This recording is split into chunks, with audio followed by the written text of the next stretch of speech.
Hello and welcome back to another episode of the Help Is Here podcast, brought to you by the Beyond Compulsion Academy. Today we are going to be exploring and analysing Your Brain on Porn by Gary Wilson. I've read this for the third time now and I've really analysed it quite thoroughly, taking notes and highlighting various sort of sections throughout the book. So welcome on the podcast, Mary. Have you heard of this? Have you heard of this book before, Your Brain on Porn? Well, I heard of it from you.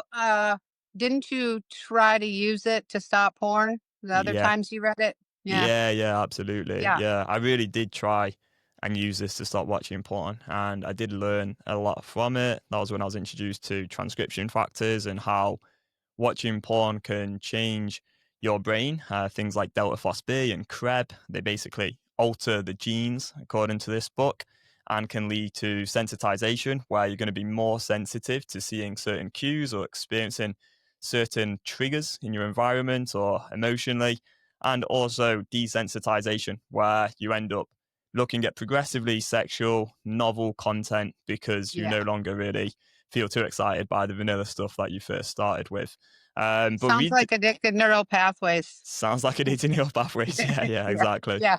Pretty Yeah. much. Yeah. But a lot of research, a lot of science in this book. Very interestingly, though, when you get to the advice section, it's like all of the no fap stuff in one place. It's like everything I tried for 10 years all just in one place, and I'm like, oh shit, that's why I wasn't able to stop for like 10 years, because the advice is terrible. So it's really interesting reading it again, actually. Nice. Do you want to just get straight into kind of the advice section? Because I think that's the most interesting part of the book. It's like, okay, well, what do you actually do? How do you stop the behavior? Sure, Um, why not? yeah, cool. And the advice in here is honestly the worst stuff. It's like the exact opposite of what we talk about. It's like the points that we make all the time to kind of get across why people struggle. And it's really interesting because it's like, this has helped me see that the source of like all my problems are kind of coming from this book. And it's like all these no fappers and different podcasters, they were taking things from this book because there's some science in it and going, oh, you need to remove triggers. Oh, you need to block your porn, and so on and so on. So it's like, oh shit, this is like the origin of the misinformation. So it's been really Yeah. fascinating. Is Yeah, it a bestseller? is it a bestseller? No, it's not. It's not a bestseller. But interestingly, what happened with this is, I feel like Gary Wilson was so. Unfortunately, I think he's passed away now, and I honestly think this guy. I've got so much respect for him in terms of how he was on a mission to try and help people overcome porn addiction and raise awareness. And I think he did a TED talk at some point. Actually, I know he did because I watched that many years ago. But the problem is, like, as much as he was raising information around porn addiction, a lot of the information he was kind of gathering was also from the nofap communities and from Reddit. So he was Okay. taking it directly from people struggling with a porn addiction, hearing their stories, and then sort of using it as part of his book. And so, like, throughout the book, you have like examples of like stories from people who have overcome porn temporarily doing a streak. And some of them are just so cringy as well. Like, I'll just give you an example of one. Yeah. So someone says, yeah, a few months after I quit porn, I got my superpowers. I did a lot of things for the first time, including kissing a girl within 2 minutes of meeting her and being invited to another girl's apartment. And it's just like things like that throughout the whole book, this idea of superpowers. And there's so much talk about sex in this book as well. And I'm just like, no, like sex is not actually that relevant to porn, as mental as that might sound. It's more about how do you actually deal with your own mind? How do you deal with your own thoughts? It's not just about sex. And like the whole book's kind of themed about, okay, let's replace porn with sex because porn's bad because it's on a screen. Sex is good Well, because it's with real people. we reiterate over and over with the guys, separate porn addiction from sex with actual people. You know, they're not the same thing. So if we really try to separate it, much less, combine the two, conflate the two. Yeah. Yeah. And actually, obviously, it's not fun to talk about clients that we've worked with who have chosen to engage, they've relapsed. But like a really good example of that is we had a client today message us. I think he'd been on what we call the straight line for maybe 7 or 8 months, a long, long time, right? Yeah. And he messaged us today, and what had happened is he'd chosen to engage. I think maybe earlier in the week, was it, or yesterday or something, last night. And one of the reasons he said he chose to engage is because he'd had a couple of situations with real life women where he felt very rejected, he felt hurt, and then he had the junky thought of, oh, well, I can't have sex with these women, so, may as well go to porn. And that's just another really, really good example of why you shouldn't base your success on overcoming porn addiction to do with external factors like how much sex you're having with women. Because there's going to be times in your life where you do get rejected and it sucks, it hurts, it's painful.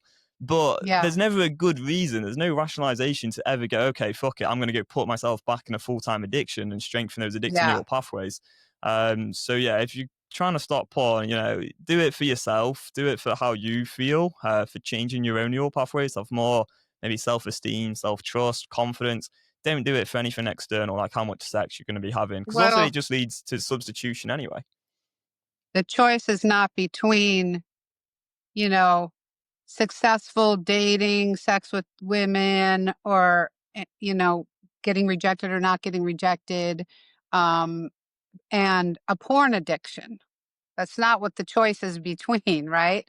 And the thing is you can't use, "Oh, I'm gonna go use porn because this woman hurt my feelings because she rejected me," and then carry on from there and like, "Oh, now I'm gonna go date and everything's gonna be fine and normal." No, you're gonna be back in a full-time porn addiction. That's the choice that you're making. So, yeah, it's underestimating addiction, and the choice to engage. Yeah, So, absolutely. Absolutely. And I just think when you separate those two things, everything is a lot easier, because the other thing that can come up is a lot of unanswerable questions and junky thoughts in relation yeah, to the sex, and there's all sorts of stuff yeah. like that in this book as well. Well, the other thing too is, we recommend for our clients that are not in a relationship when they come to us. A lot of them are. A lot of them are married. A lot of them have full-time relation, girlfriends, whatever. We recommend to abstain from dating at least temporarily while they're overcoming their porn addiction because of the unanswerable questions. It's just another way of substituting and avoiding that discomfort of withdrawal. Just, oh, I'm going to go and talk to some women, or I'm going to go on a date, or I'm going to go try to have sex or whatever. We recommend to, abstain from that from a proactive stance, right? Choosing to abstain from that, to be real clear about the withdrawal process, right? Because it's so susceptible to unanswerable questions and just and being conflated, and it's not conducive to the process. Y- And 100%. And I Yeah. think what that makes me think about is just shifting your overall goal, from the outset. A lot of people, they've got the goal, okay, I want to start watching porn, right? Yeah, for sure. Okay. That's going to be one of the sort of byproducts of taking back control of your mind and changing the way you think and learning how to deal with Yeah. urges, right? Of course. But what we've got to do is like change the overall goal. If I have a look, I'm just trying to find it in here. There's a really, really interesting point where it basically says, what's the goal here? Well, the goal is to stop watching porn and then go and like have loads of sex. That's kind of the point of this book, is something along those lines. Yeah. Okay, well, let's just say you went into this whole thing. I can't find the exact quote, but let's just say you went into this whole thing of, okay, what's my goal? My goal isn't to do a streak. My goal isn't like to, I don't know, go in like some NoFap forum and celebrate how I've hit 100 days of NoFap. My goal is just to feel stability, feel grounded, and feel like I know exactly how to deal with compulsive desires of any sort at all times. Now, compulsive desire, that can be the desire to spend too much time on social media. It could be the desire to watch hours of Netflix or YouTube. It could be the desire to overeat food. It could be drugs, alcohol, porn. I mean, it's not to say we eliminate every single behavior like this from our life. It's just, how to deal with that desire. When you're getting out of control, and how to stop any behavior in your life that you want to stop. That for me should be the goal for everyone. And within that, criteria, there's nothing really there about, okay, we're we're going to just stop watching porn and go have sex with some women. Like, it's not really that related. It's about changing the way you Well, think. the long-term benefit when you deal with the addicted neural pathways, and then you feel free and in control of yourself, in regard to any compulsive desire, then the long-term benefit is you can probably enter a relationship with a person, with a woman, whatever, um, and that can be a healthy sexual relationship. It's not, oh, I want to stop porn so I can go get lots of sex from women. You know what I mean? It's like that's not the goal. And the goal is that long-term peace of mind that you can just feel confident in yourself in any situation. And you might find a girlfriend who likes to have a lot of sex. Great. Good for you. Yeah, yeah, Yeah. exactly. Yeah. And that's a good point as well, because then you can actually have sex without thinking, oh, wow, it's so great that I'm on this 150-day streak. Now I get to have loads of sex. It's like, Mm, no, you just have sex and yeah. you'd probably be like, oh, yeah, that was a nice experience. Like, that was Or cool. you get with a girl and you have erectile dysfunction. It's like deal with the addiction and then let's think about the dating scene. Exactly, exactly. Yeah, Gotta get things in the right order, really. Uh, for sure. so, yeah, in terms of the recommended suggestions then in this book, as I say, it's a lot of nonsense really. It's being Real. taken from the successful as such users within nofap forums, people on streaks basically sharing their Yeah. advice and all giving each other sort of tips on how to stop watching porn. And here's the first one, right? So remove all porn. It's talking about deleting all porn from your devices, getting rid of it. Making sure that you've deleted any backups and anything in the trash, and deleting sort of certain bookmarks and browser history, all that kind of thing. So it's just about, yeah, chucking away all of the porn that you have. The second tip is moving your furniture around, because it says environmental cues associated with use can be powerful triggers because they fire up sensitized pathways. And the goal in this book is to remove any triggers or urges. The next one's considering a porn blocker and an ad blocker. And then the fourth one is considering a day counter. So, yeah, basically keeping a streak. That's the advice. That's the top four bits, yeah. Then we get into the Move your furniture around. This is a good one. I haven't heard that since the advice for nicotine addiction. If you smoke in a certain chair, don't sit in that chair anymore, or if you smoke in your car, take the bus, it's like, "Oh, I'm not going to take the bus. Are you kidding me?" Like to avoid a desire to smoke. It's just so lame. It's really lame. Yeah. do you want Yep. to And explain? you would think by now people would get like removing triggers. It just does not work. You're going to be triggered as long as you have addicted neural pathways. It's just not going to have to do with where your computer is sitting on what desk, or it's not going to have to do with what you see on your computer or whatever. It's like you're going to be triggered until you change that pathway. That's just the bottom line. Yeah, and the thing is Yeah. as well is, what you're doing if you just remove your triggers is you're denying yourself the opportunity to actually change those neural pathways correctly. And I can't tell you how many people we've worked with who have originally gone at some point in their life, maybe months, maybe even years, without watching porn, and then Mhm. they relapse. I was even talking to a new guy today who was saying, yeah, he went on like a 2 or 3 year stint and then he'd relapsed, and now he's in his 50s now, and this has been his story of his life. It's just like going on these Yeah. stints, going on a streak, relapsing, back in the addiction, and completely confused by what's going on. And it's like, well, yeah, you've not been educated on how do you actually deal with compulsive desires, deal with urges. Okay, maybe you've used some willpower, which they talk a lot about in this book again, willpower Mhm. and how great willpower is, and how you're going to have more willpower over a certain amount of time, which again is never really been my experience. Um, Or a lot of distraction and substitution, and you can drag that out for a while, but without those changes, then, oh, here comes the trigger 2 years down the road. Yeah, yeah. And talking about There you are. distraction, there's all these different like substitute ideas in this book as Yeah. well. And here's like an example of, again, Yeah. another Here quote we from one go. of the people who it's posted in one of these forums. And then this quote has been used as like a good example of like, oh, you can get to this position with distraction. This is the quote. Yoga gets me out of the house. Yoga gets me out of the house. and helps me burn off some steam. All right, okay, you like some yoga, that's cool. Yoga for porn addiction's not going to be useful, but the next bit is the Yeah. worst. The next, Mary, just wait, this is horrendous, right? Yeah. Yeah. So the first sentence, yoga gets me out of the house and helps me burn off some steam. Lots of beautiful women there too. Very beautiful women.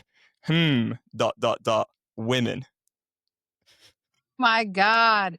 Okay, well, yeah, I think that someone needs to let the women at this yoga class know. You know, it's like I wouldn't want to be doing downward dog in front of this dude.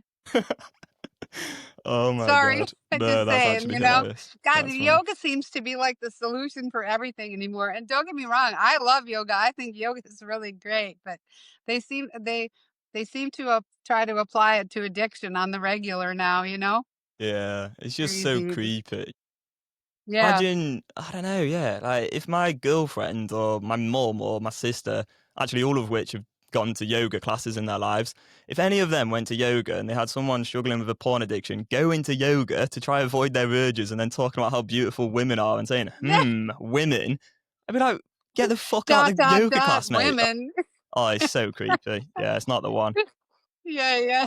Another example, I mean, there's so much bad advice in this book, but one of them is get outside. And they say researchers have found that time in nature is good for the brain. And I love this bit in particular because it mentions my hometown, Sheffield, up Sheffield, if anyone knows Sheffield. But it says, if you live in a city, walk to parks, which I found interesting in particular because in Sheffield, it's actually like the greenest city in Europe. That's where I'm from. And there's a park literally outside my house. There's parks everywhere in Sheffield. But anyway, it says, according to researchers at the University of Sheffield, tranquil living environments can positively affect human brain function. But what I just found interesting about that is like, what has that got to do with porn addiction? Like, yes, it's true. Yes, if you get out into nature and you're spending a lot of time in green areas and in parks, it's great. I loved growing up in Sheffield. There's parks literally everywhere. It's like the most green place ever. But for 18 years of my life, I grew up there, and for like, I don't know, what's 6 years of that 18 years, I was stuck in the porn addiction. And I was in the park like most days. I was still going home every single night and masturbating to porn, sometimes multiple Right. times a day. I've Yeah. grown up in Sheffield. Like, Yeah. Yeah. tranquil living environments positively Yeah. impact human brain function. Yeah, Yeah. tell that to Yeah. 16-year-old me watching porn 4 times a Yeah. night. It doesn't help. It's just another thing that is like advice that you could give to someone who maybe is depressed or maybe, or anxious or, whatever. They're just having a kind of a rough go, feeling sad, whatever, bored, whatever, this kind of stuff. Give that advice to them. Yeah, being out in nature, fresh air, all that is, yeah, it's good for the brain and for serotonin or whatever, but not for addiction, people. No. Get over it already. Yeah, yeah. Because what do you do when that Mm. moment comes, that inevitable moment where you Yeah, go, shit, now, like, I just want to watch porn so bad right now. And, oh, it's been a long day. I'm tired. I'm stressed. I'm lonely. Oh, I just, what yeah, I do to just look at that new video, or oh, I wonder if that yeah, OnlyFans creator's posted anything on Instagram today, or oh, let yeah, me just scroll on X for a little while just in case I accidentally see yeah, something sexual. Like, unless you know how to deal with those thoughts, a lot of the information in this book is going to be completely useless, and you're never going to really change those neural pathways, which is possible. Anyone at all can literally get to a position where you feel freaking good about this situation. Like, you're no longer bothered about porn. You're no longer scared of urges. You're free. Like, you're genuinely free from this problem. That is possible for yeah. everyone. But it's not going to work if you're removing triggers and substituting and distracting yourself, because then how are you ever going to have that feeling of, okay, I'm the one in control now. I know how to deal with urges. That should be the goal for everyone. So just You won't. temporarily, yeah, go ahead, Mary. You won't. You'll go down 2 years like the dude you talked to today. 2 years down the road, and there you are. Here comes the urge, strong urge, and like, what are you gonna do? Run out into the trees, you know? Yeah, yeah, Run out into the woods. exactly, No, exactly. sorry, And people. I think the reason I'm so passionate about all of this today is because I literally went in circles for 10 years using all the sort of information in this book. And Yeah, I mean, I'm not even that old. Like, 10 years is a, a large part of my life. And, the shame, the frustration, the exhaustion, the way in which it impacts my relationships, like people's lives have been massively, massively impacted by this. And I mean, don't get me wrong, I think Gary Wilson, as I say, great intentions. I'm sure he's helped a lot of people. And one thing I would say about this book, it is fantastic if you want to relate and you want to resonate with other people. Because there's countless stories within this book where you go, oh my God, that's just like me. And I think as a Yeah. starting place for someone feeling a lot of shame, that can be very comforting. But then if you You're not actually, alone. yeah, you're Yeah. not alone, exactly, which is good. And, I resonate to so many stories in here. But then it's like, well, what do you actually then do in terms of changing your neural pathways? And another really, really good example of kind of where this book goes wrong is it says, when you feel the urge, ask yourself, what emotions am I feeling? What time is it? Who else is around? What did I just do? Where am I? What could I do instead that would meet my needs? Mary, do you want to kind of cover this one? Well, the for starters, it's unanswerable questions. I mean, and also leads to deprivation thinking. That idea that, oh, what are my emotions? Well, because they'll tell you if you're feeling these particular emotions, that's not a reason to go look at porn or whatever. But what it does is it's like, oh, well, I'm feeling this particular emotion now, so I can't go look at porn. So I should find a way to deal with this emotion in a healthy way or whatever the advice is these days. But the thing is if you're feeling like I can't look at porn because it's this emotion that I'm having, right? Then there you go. Now you've invited all the feelings of deprivation as well, right? So it's kind of a lose-lose situation. What was the second one in there? So yeah, what emotions am I feeling was the first one. Then Yeah. what time is it? Like what time of day? Yeah, I think so. Yeah. What does that have to do with the price of tea in China? I Yeah. have no idea. And then it's who else is around. Have you ever heard that expression? Sorry, that might be politically incorrect anymore. I don't know. You can't really say much of anything. You can say what you want I, here, I think Mary. I think it's I think it's a great expression. What does that have to do with the price of tea in China? Yeah, I've My never heard my of it. dad used to say that. I love it. It's good. So, yeah. I mean, I don't really know what it means, but I don't know what this Yeah. question It means means it either. means So that it means this has nothing to do with anything that's relevant to stopping porn, stopping using porn. What time is it? It's like, oh well, you allotted yourself certain times a day that you can do it, and then certain times you can't. It's too early to do it, so I can't. Okay, some more feelings of deprivation. What is it like? I don't understand even what that is relevant to. yeah, it just reminds So me of what time is it, Mr. Wolf? Do you know that game? Do you have that in the States? no, no, I won't get into it. That's a whole okay. other podcast episode. Then we have who else is around, as in like again, it's not relevant. Who else Wait. is around? What? Who else is around? Yeah, maybe it's like, Like people?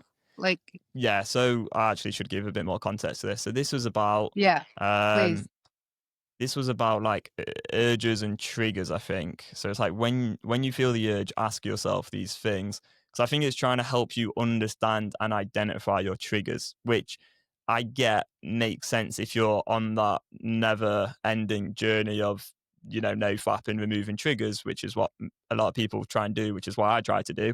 So it's like, okay, what emotions am I feeling? So okay, I'm feeling stressed, I'm feeling tired, I'm feeling lonely.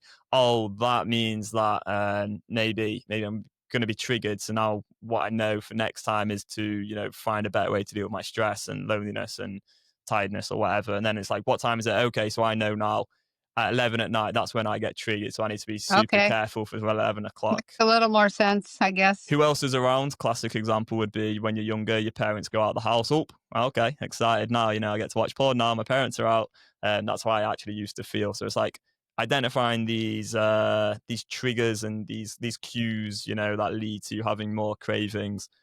What did I Or just? I'm visiting my grandma. Maybe I shouldn't pull it out.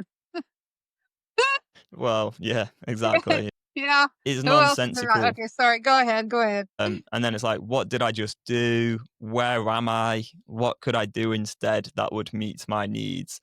Honestly, I used to ask myself these sort of questions, to be fair. So Mm, like, mm. if you're listening to this and you're like, okay, why are you guys like taking the piss so much? Well, honestly, I've been exactly where you are because, but the problem is, this is what happened for me. Like, if I just kind of share quickly. So I Yeah. used to relapse and then ask myself these questions and then try and learn from the triggers what to do next time. So then I could, avoid certain situations, maybe not have my phone in my bed at night because I realize, oh, if I have my phone in bed at night, that means I'm going to get triggered. Or I'd go, okay, well, if I feel stressed, then I need to be careful because maybe I'm going to want to watch porn. It would be like, oh, what did I just do? Well, I've just eaten too much pasta bake for dinner. So now I need to make smaller portions of pasta next time.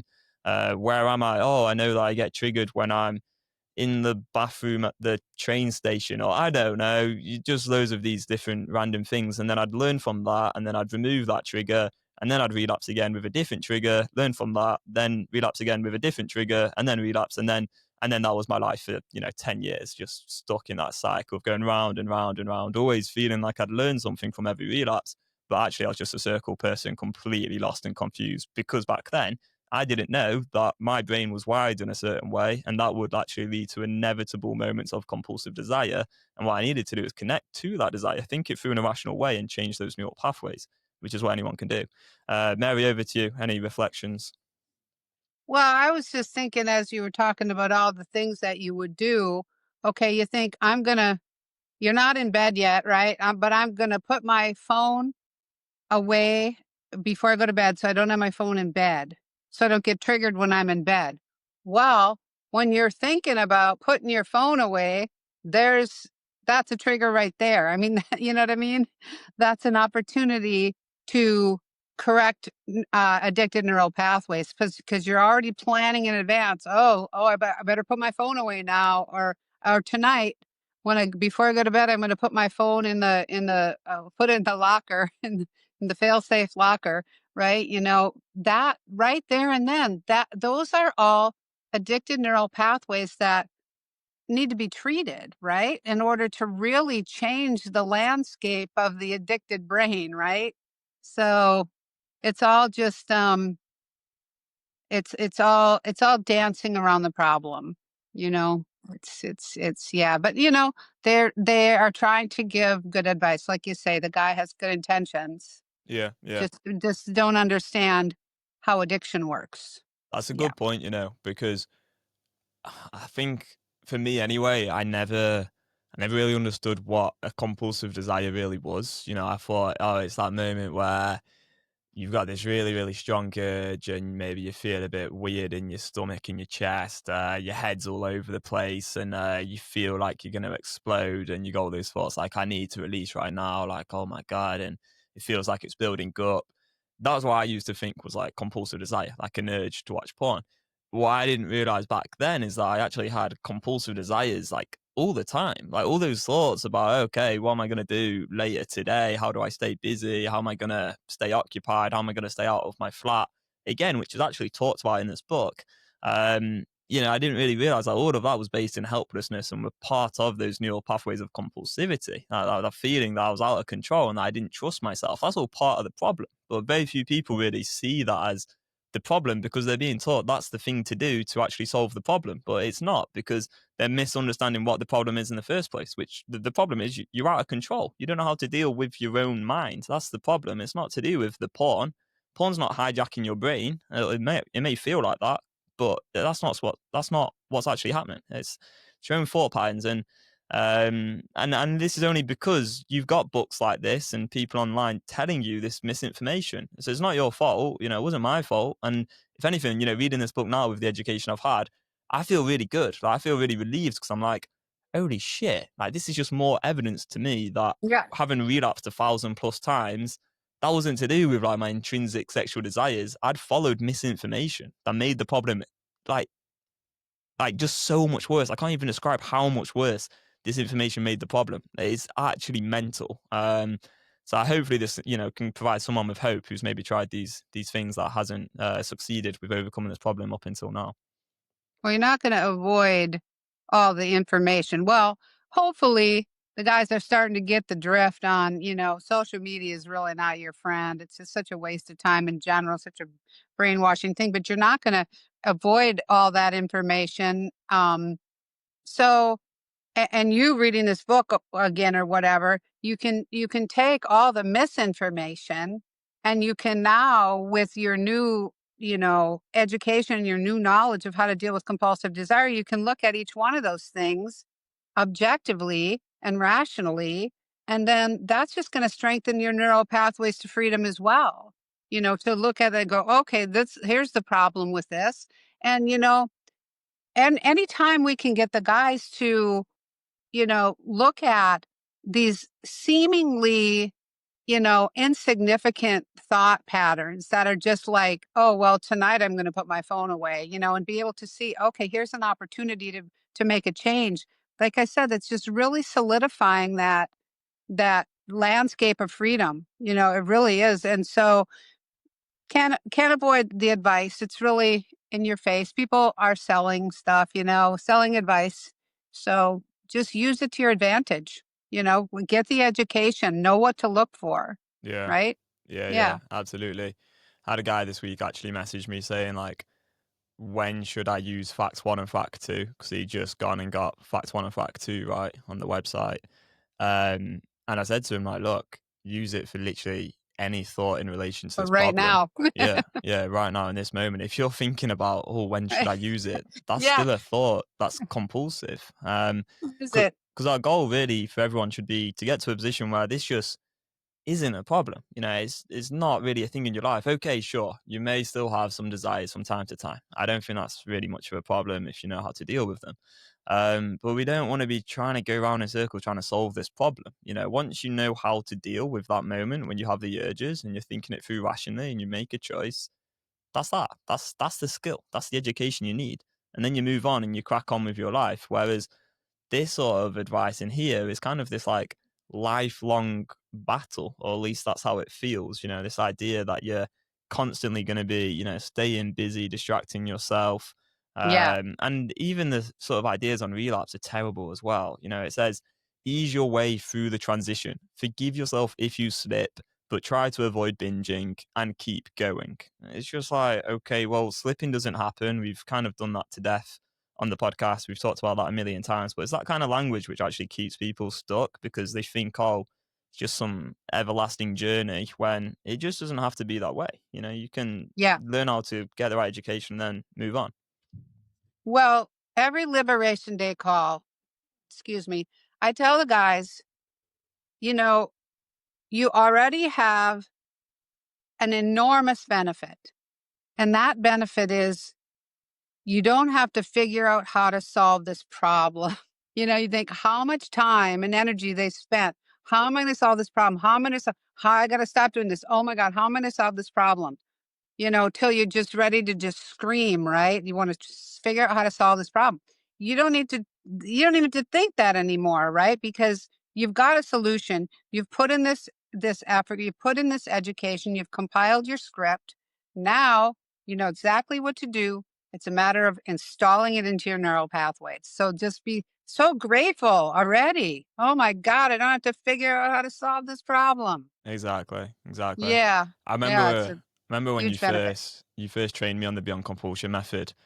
I was still so deep in my no-fap neural pathways and so deep in the addiction that I was kind of hanging on to that old way of thinking. And I don't think I ever told you, but the first, like, I don't know, 30 days or so, I was still journaling every night, writing down like day one, day two, day three, and like just kind of talking through how the day had been.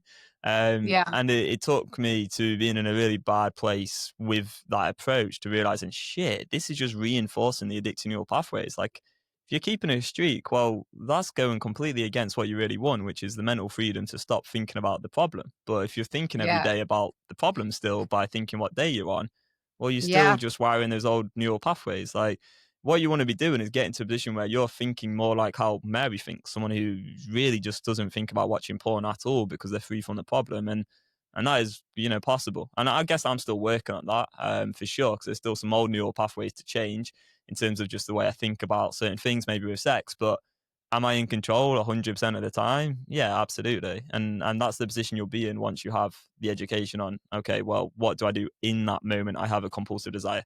And that's the only problem to solve. Another example here of, kind of a testimony to people doing the kind of no-fap approach. They've kind of just taken this from some kind of forum or community. Is someone giving the advice of never quit I don't care if you reset every other day for a whole month or two. If that's the best you can do, you're now using porn half as often as you did. The most inspiring story I ever saw was of a guy who had a 15-day streak after 3 years of trying. As long as you keep coming back because you know it's important for your own good, you cannot fail. It is only a matter of time until you reset your neural pathways and break free, which I just think is so, so supportive and kind. And it sounds nice and compassionate and nourishing, but it's just wrong. It's just not true. That's not how it works, because every time you relapse, you're Yeah. strengthening addictive neural pathways, which creates the desire to engage again. That's why you stay stuck.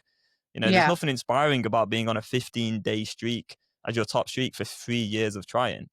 You're just in an addiction. You're just failing over and over and over. That's not freedom. Well, NoFap is the Weight Watchers of porn, right? It's like you're just gonna go on, you're gonna count. Now you're counting, well, they're counting points of they're assigning to food. You're counting streaks, you're counting days, minutes, hours, whatever. And then it's like, and then you binge, right? You binge on the food, right? You go to the porn, you binge on the porn, whatever. It's like, and every time you do that, then you're intermittently reinforcing it. And then we have a obesity epidemic. Thank you, Weight Watchers, very much. And now we have a porn epidemic.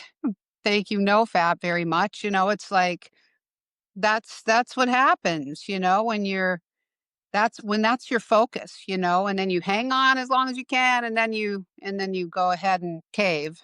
Yeah. It's just making it worse, right? 100%. And it's really strange that they'd even use that quote that I just kind of mentioned there about, the 15-day maximum streak, because there's Yes. even a part in this book where it says about intermittent use. It says the risks of very frequent porn use are familiar to many users.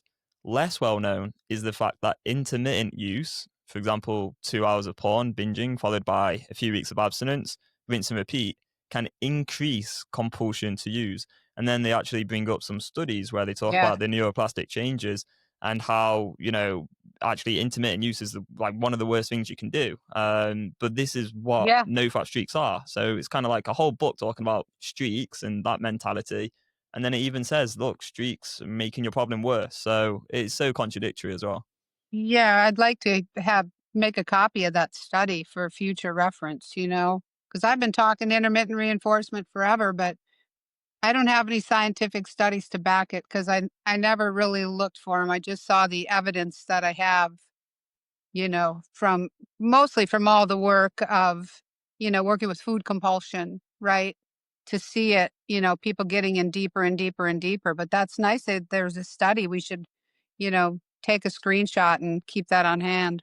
Yeah, yeah. So what they've done is they've taken examples from junk food use and drug use, and what they're saying is that it's because of the heightened intensity of the experience. So, you go a certain amount of time without engaging in your compulsive behavior, then you do choose to engage.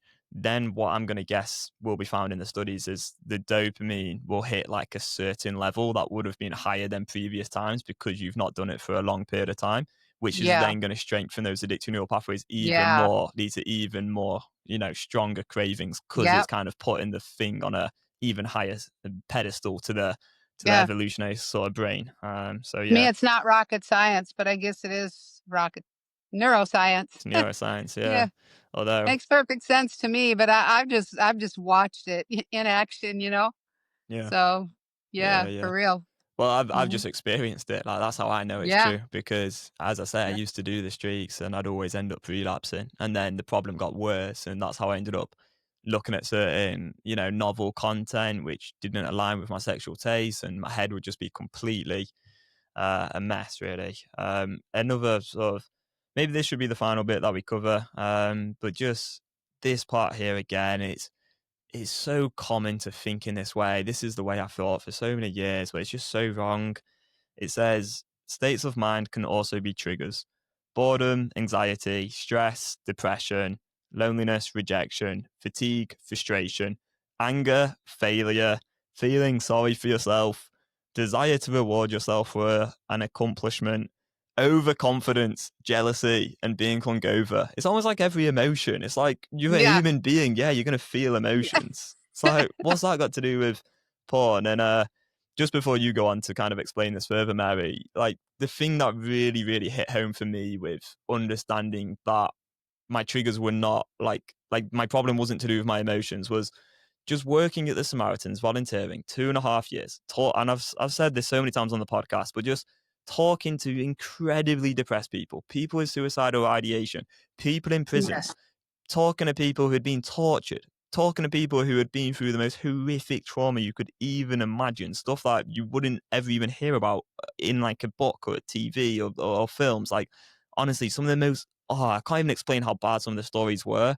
And I was there for them. I was there listening on the phone to these people in their times of need. And so many of these people had these horrendous emotions going on in those moments, but very, very few. I don't think I ever even spoke to anyone who had a problem with porn. So it's like that for Yeah. me, that experience of speaking to hundreds of people in my volunteering work, it helped me understand that we're all human. We all feel, shame at times, or we all feel lonely or stressed or tired or exhausted or angry at ourselves. And we all have those experiences, but it doesn't mean that that porn is like, it's not got that much more to do with porn than it does just being part of the human experience. And if we try and remove those emotions all the time, 100% of the time, then what we're going to do is the moment we have any of those emotions, we're going to, oh shit, I can't deal with this. And you're going to end up back at porn. If you don't know that these emotions are normal, they're part of the human experience, and you're going to have them a million times more if you are struggling with addiction, because addiction is incredibly difficult to go through. Of course it is. Mary, anything else to add there? I know I've kind of talked quite a Well, bit. I guess we could, maybe they're going to start performing lobotomies on people. Let's just remove any emotional reaction to anything because it's so normal. And like all the first things that you listed, if you think about it, like the guys in their remember letters, when they describe their experience of the reality of porn addiction, what it's really like to be stuck in a porn addiction and not being able to stop, they list all those negative emotions created by the porn addiction, not they're doing the porn because they have these emotions, which I think is a good time to let people know to go and download. We've created a publication called The Reality of Porn Addiction, which is a compilation of our, it's as a matter of fact, I've got it right here. You can see it. It's basically The Reality of Porn Addiction. See that? There we go. Yes. Um, Compilation of 30 letters from guys actually who've lived this experience, and documenting to themselves, what it is really like to be stuck with this addiction. So I think it's really valuable for anyone who, could potentially get into the addiction, younger guys, anyone, parents of who have younger guys, just to give them this, really, really solid, real, documentation to be able to read, that might, as opposed to blocking them or, removing triggers or whatever, that can just let them understand what this really means. You decide to engage with this stuff, because we talked about the porn ban over there in the UK. It's like they're not going to keep guys from getting to it, so let them know if this is the choice you make, this is going to be your reality. That's pretty inevitable. It's not like maybe, like Mm, you might get addicted. It's like you do this. This is going to be your life. So take it from the mouths of the men that have actually lived it, and that might affect your choice making process. And maybe you can avoid it. And it also, I think, will really bring to light what's going on with this addiction and maybe stop minimizing it and or normalizing it, which is starting to happen now. I was just talking with one of the guys who said he was hearing some porn joke on some comedian was making a bunch of jokes about porns. It's a thing now, yeah, so yeah. No, not a good definitely. thing, but it's a thing. Yeah. Yeah, yeah, yeah. Definitely get the Remember Letters booklet. I had a message from a Yeah. client this week as well who said, because there's like, I don't know how many, maybe like 20 to 30 Remember Letters in there, right? 30, I think. Yeah. Around 30, Hmm. yeah. I had a client this week say, I've read two so far. And I say he's a client, actually, just like the guy I mentioned earlier in the podcast. this guy's an ex-client. So how we work is we have like a monthly program.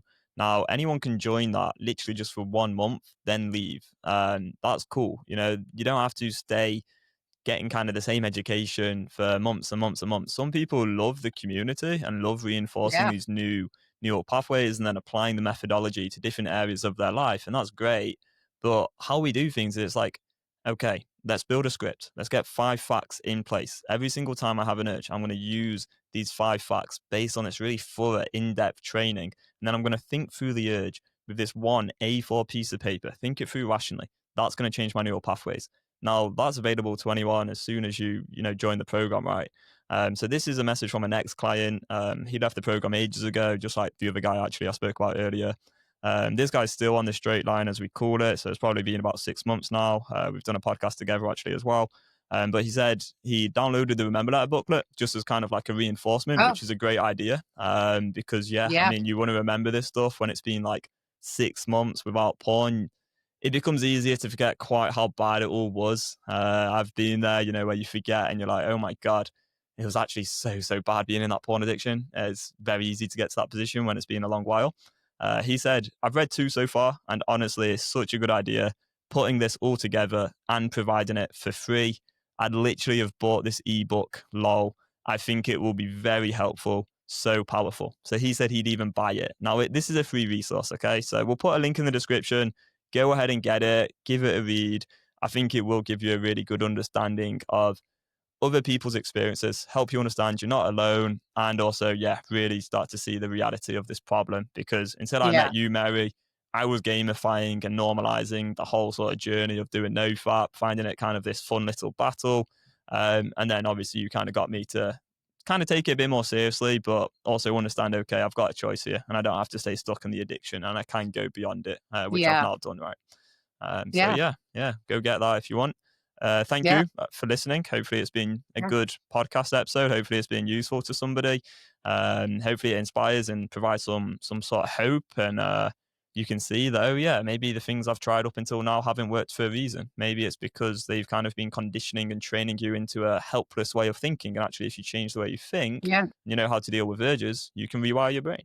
Yeah. And we can get your brain off corn. Yeah, exactly. Yeah, right? That'd be Exactly. good. That's it. That's it. All Yeah, right, yeah. cool. Thanks so much, Mary. Appreciate you being here. Yeah, Thank you to for listening sure. or watching, and we'll see you in the next episode. Bye bye.